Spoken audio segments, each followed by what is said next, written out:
I'm going to drink some coffee.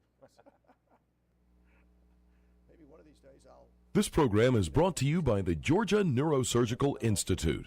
For over 50 years, rendering neurosurgical care to patients of all social conditions, treating complicated problems involving the brain, spine, spinal cord, and peripheral nerves, endeavoring to encourage quality care, medical research, innovation, and education on a local, national, and international basis.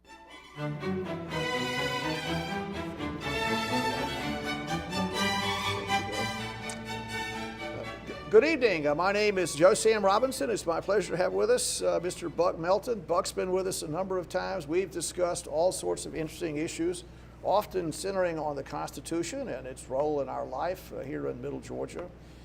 Now, Buck, one of the things that's attracted enormous national attention is the National Security Agency and all the issues that have occurred there, the phone records that have been, I guess, monitored by the federal government with the idea that presumably this is preventing terrorist attacks on the country.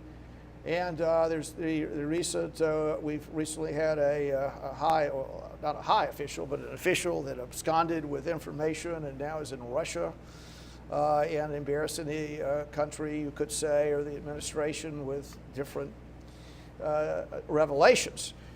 And so we have this debate in the country about, has the National Security Agency gone too far? Is this appropriate? And the legal underpinnings of the system we have in place have come under increasing purview. And we've discussed this before, but recently there was a district court decision in Washington criticizing and indeed calling the government's collection of phone records basically not constitutional. And that's the pitch I'm going to throw to you. Now, where are we on the government getting these records and legality of that?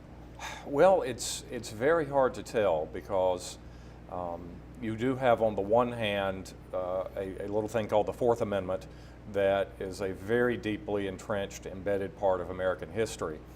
And on the other hand, you have now got these federal agencies that are so extraordinarily secret that it's hard to tell at any time, even if our rights are being violated, or even if our rights are arguably being violated, because they operate so far under the radar. As I've talked about before, as we've talked about in this setting, the Foreign Intelligence Surveillance Court, the Foreign Intelligence Surveillance Act, has a court, a district court, and a circuit court that are top secret courts that the average person on the street does not even know what is happening in those courts, that if the court gives a decision, the decision itself may be top secret. So it's just really hard to tell what the government is doing, although the Snowden leaks have indicated that it's doing a good bit of spying on its own citizens.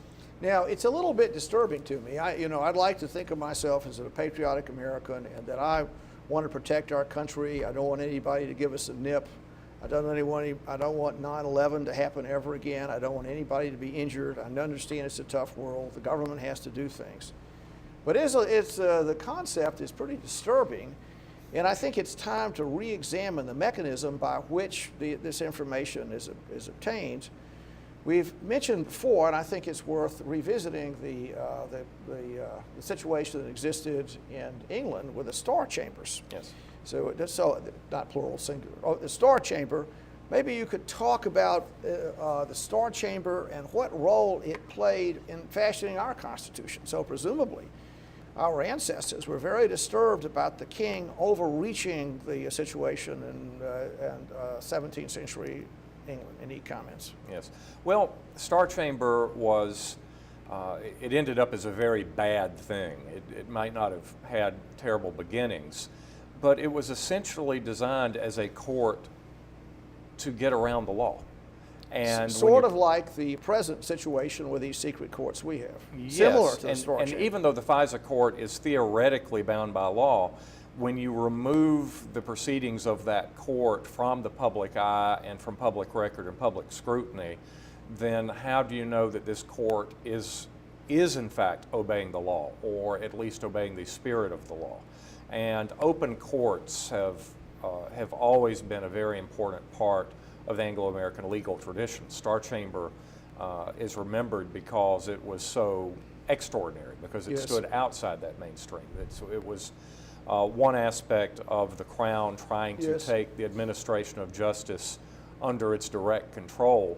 Therefore, if it doesn't like what the lawyers are Yes. doing, then Yes. it does what it darn well wants, including torture. Yes. In Star Chamber's case. Well, now, just to talk about it, torture apparently is being practiced under the American flag. I mean, it seems that way to me. I mean, there are waterboarding people, there's torture, you know, and there are a lot of things the public's unaware of. I'm concerned also. Several things that concern me, but one of the things that concern me is that allegedly a high public official has said about Mr. Snowden, we will pardon you because you can just come back and everything is going to be okay just because you've got some extraordinary additional information we know you have that would presumably just like it would be like a rocket ship a blown up rocket ship. Some kind of extraordinary, all of the disturbing things that we've heard, there is something presumably worse Yes. that no one knows anything about that Mr. Snowden possesses and might be using to bargain his way to a pardon and come back in the country. You have thoughts about that? I mean, who's looking after really egregious interference with our liberties? Who's Yes. doing it? Who's looking after it? Well, it's hard to tell because we don't have the whole story. Obviously, this talk about pardons, maybe there is either knowledge or at least fear that Snowden does have an atomic bomb type of revelation out there that the powers that be do not want to be made public. Frankly, my sympathies in the beginning were somewhat with Snowden, and to a small degree remain with Snowden, that he really thinks he is doing Yes. the right thing, trying to restore Yes. a more open government, civil liberties. Sure. Now, there's a fine line there. I became very concerned about Snowden when I found that he had run to Russia's waiting arms, because Putin is not giving him shelter out of the goodness of Putin's heart. No? So, and He's that's not a really benign guy, yeah. is he? And that makes things very dangerous. So the other side of that is who gives Snowden the right, what gives him the right to make these judgment calls. Well, now, we had a rather heated conversation about standing. And so I think what I extracted from this is the courts have limited standing. We don't have a private American citizen would not possess standing on any number of government overreaches. So presumably, does a private citizen have standing to do something about this? And to answer my own question, presumably, the courts allowed, or at least this judge did, an American citizen to bring the suit, sort of a political, I guess, gadfly, you could say, that does this a lot, but he somehow obtained standing. Do you and I have standing to say that somebody's tapping my phone and it's violating my Fourth Amendment rights and I want it stopped? Or are the government saying, no, you don't have standing, as they do on so many other issues? Yes. Well, if you could find that your phone is in fact being tapped and you believe that there's no probable cause and you believe there's no warrant, yes, I don't see why you would not have the right to challenge that under the Fourth Amendment, and if they got you for something to claim that the exclusionary rule applies. What if they're saying, well, there's no injury here, this is just routine information and we're just looking at you as a statistic? I think it'd be quite possible to say, well, if you're a statistic and we don't suspect you, we're just using you to help plot the points on the graph. Yes.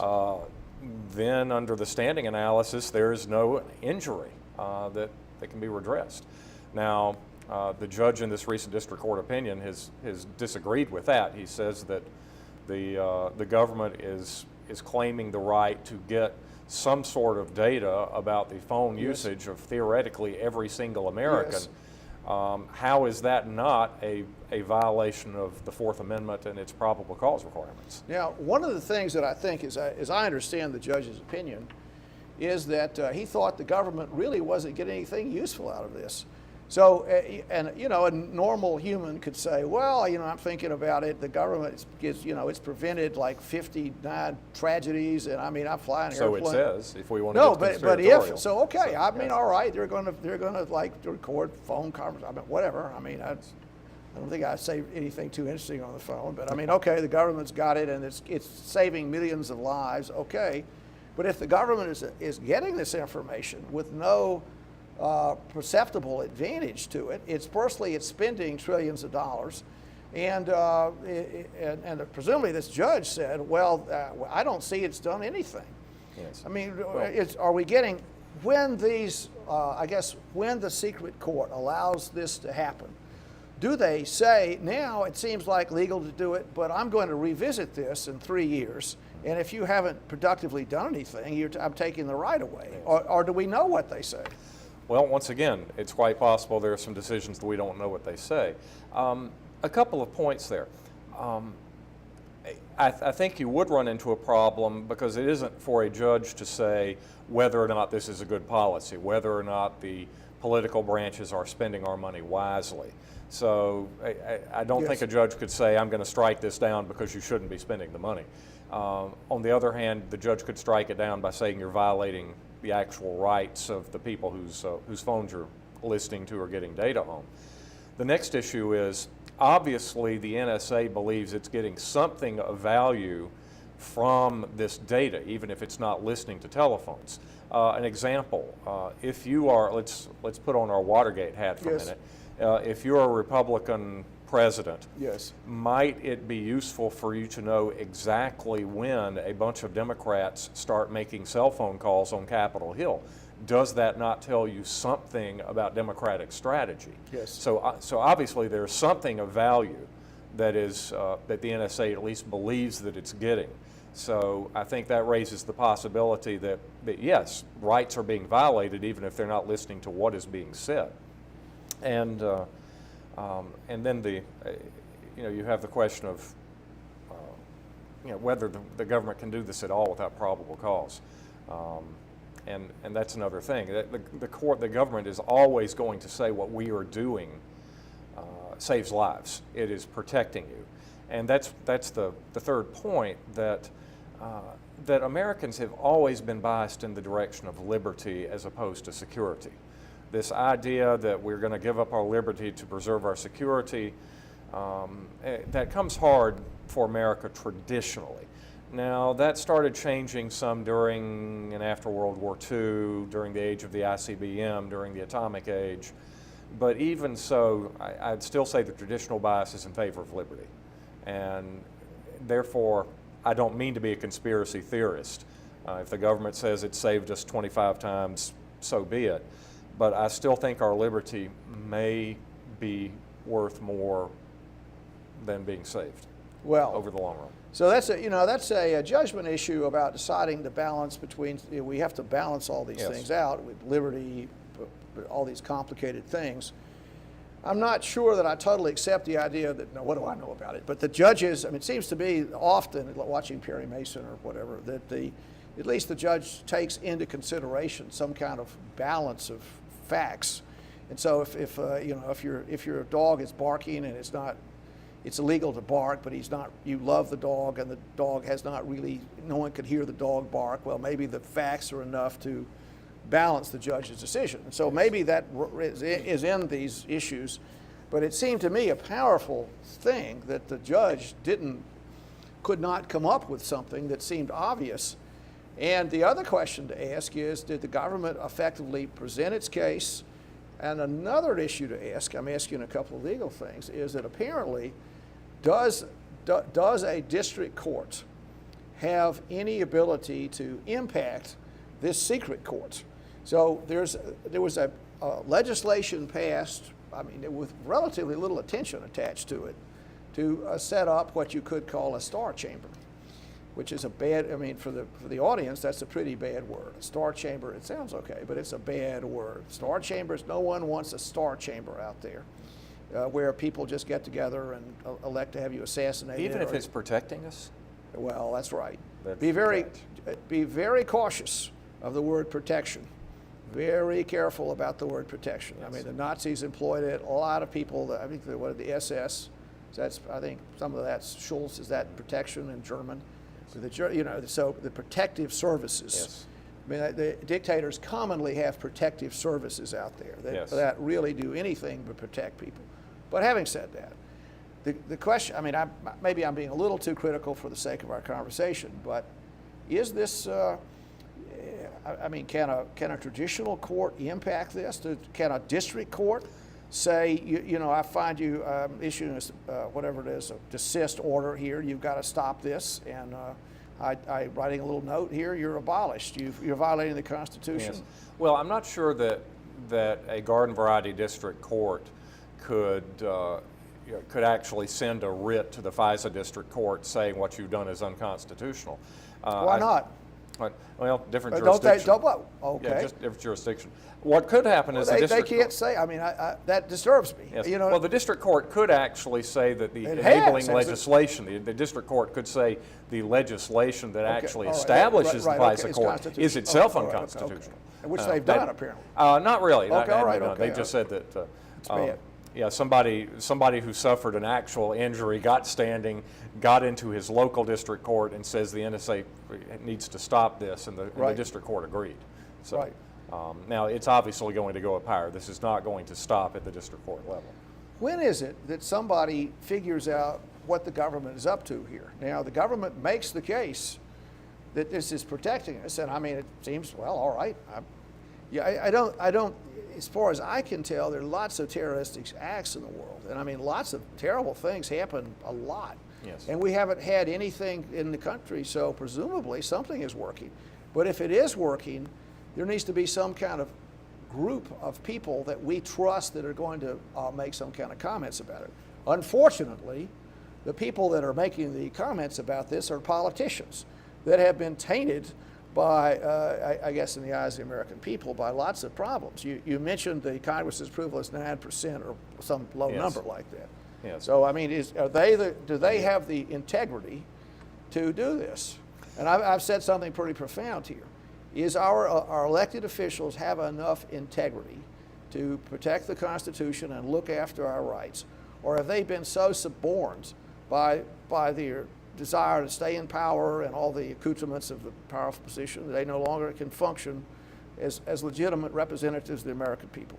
Well, I don't think it's so much a question of integrity as a question of power. If we go back to the actual quotation of Lord Acton, power tends to corrupt. And so it does.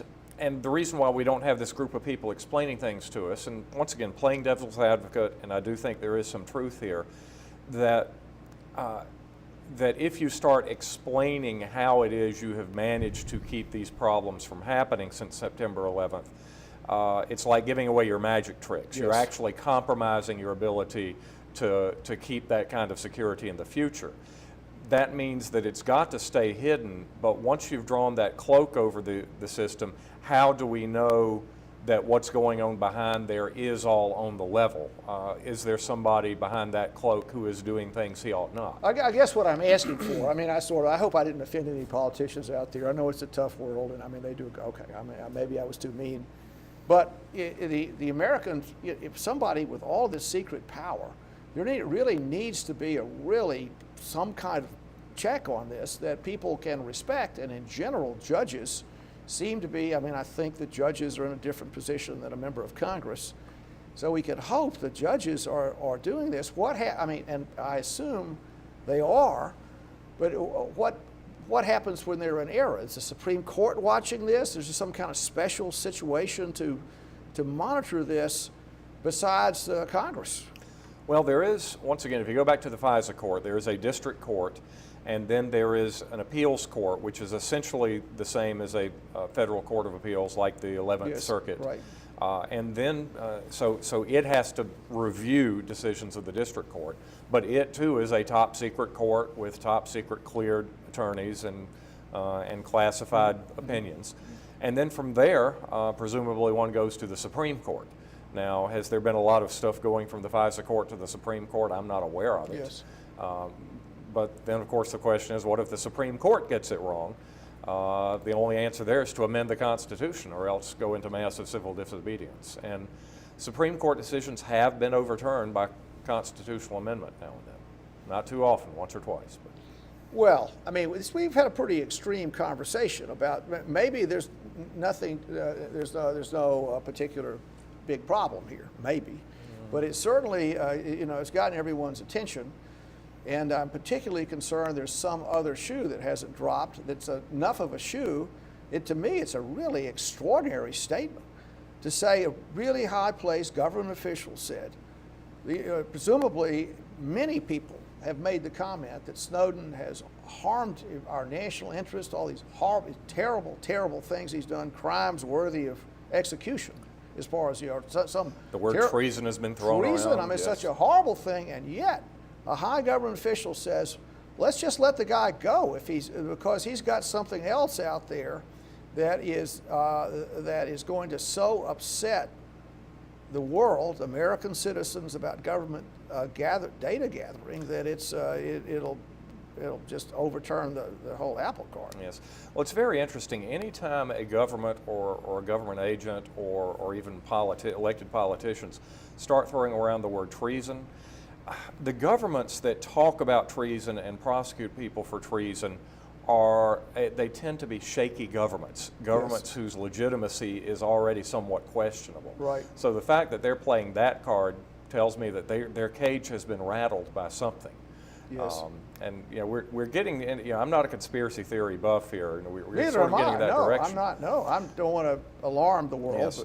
But once again, except for the Civil War, Yes. and except for World War I, and two rather serious moments of wartime, you don't see Americans talking about national security prior to the end of World War II or prior to during World War II. It's a new situation. The speed of the airplane or of the Right. missile and the destructive power of the bomb and the range of these things has essentially gotten the potential to turn America into something that is completely foreign to its nature Yes. and its existence prior to World War II. And that's a police state, and Yes. that is terrifying. Yes. Insulated by the Atlantic and the Pacific, spread out over vast areas, being essentially distrustful of government because Right. of the American Revolution. Right. The fact now that our officials are placing such a premium on this thing called national security is profoundly unsettling to me. Yes. And that's what I try to do, is sound the alarm bell to remind Americans that there is still a thing called a Fourth Amendment. Yes. And that doing away with that or ignoring it or downplaying it in the long run, I think, could be as dangerous to America as any September 11th. Yes.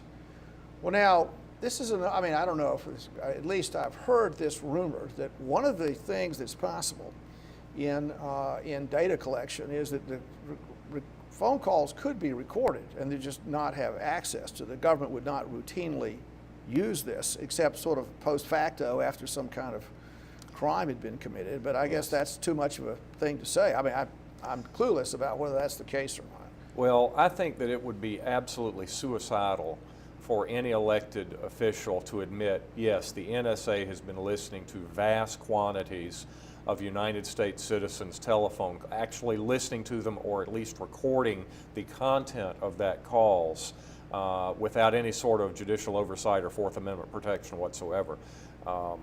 You're skirting close to the edge by saying we're mining the data Yes. on when and where the calls are made to. But to say, yes, we're listening to your phone calls without warrants, I don't think America would put up with that, at least. You know, I think the government needs to understand the sensitivities of what they're up to here, and there needs to be some kind of balance employed. I mean, and I guess that's the whole story here. If we can be reassured that some appropriate restraints are in place, that we trust the institutions, we think that you know, they're really reputable people that are enmeshed in this. It didn't help any, if I can just discuss this, that the head guy there lied to Congress. I mean, the absolute head guy to the American people, they said, are we doing anything? And then he just basically said, no, we're not. And later, he was proven to have more than misspoke, but actually have lied. And I mean, and At least that's what I would call it.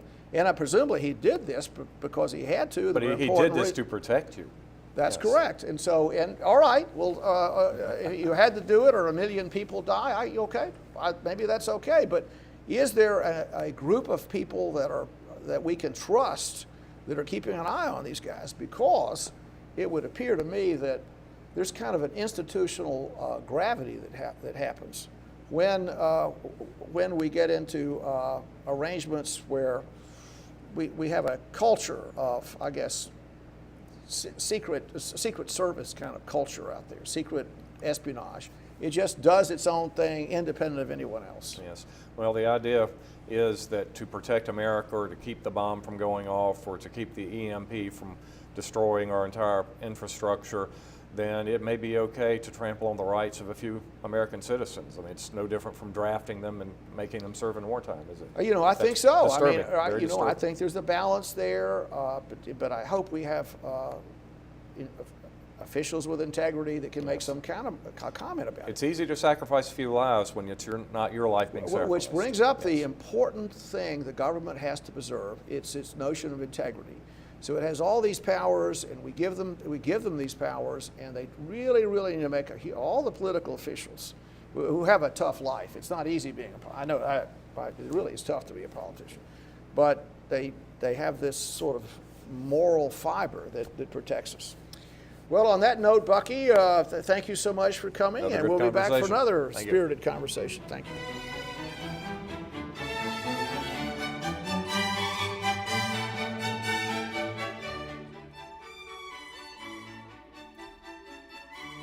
This program is brought to you by the Georgia Neurosurgical Institute. For over 50 years, rendering neurosurgical care to patients of all social conditions, treating complicated problems involving the brain, spine, spinal cord, and peripheral nerves, endeavoring to encourage quality care, medical research, innovation, and education on a local, national, and international basis. Last week. And I'm thinking when Nutcracker time rolls around again next year, let's interview somebody from the organization, give them a 30-minute plug. Let's do that. But also get them to talk about the importance of arts, just in general. Sure, I think that would be good. We'll do that. Let's put that right in the hopper. I'm glad to do that at any point. We can do that. We can do that. We can get that established. Well, now let's see. Where are we going now? I guess we're going to go into the interstices of the healthcare, the Affordable Health Care Act. Let's try to throw the filibuster in there as well, because you see what they're thinking about. They're going to pack the courts now with Obamacare supporters. All right, and we have, all right, well, let's go into the filibuster. We'll go with filibuster, we'll take the filibuster rule. And then you can And then segue we can to go Obamacare into the with that. Yeah. healthcare. So I'm actually getting pretty intense about that. I mean, what I see is it's just terrifying. I mean, really. I mean, this is like the country is just, I mean, let's do it, absolutely. It's becoming more and more of a watershed, every week.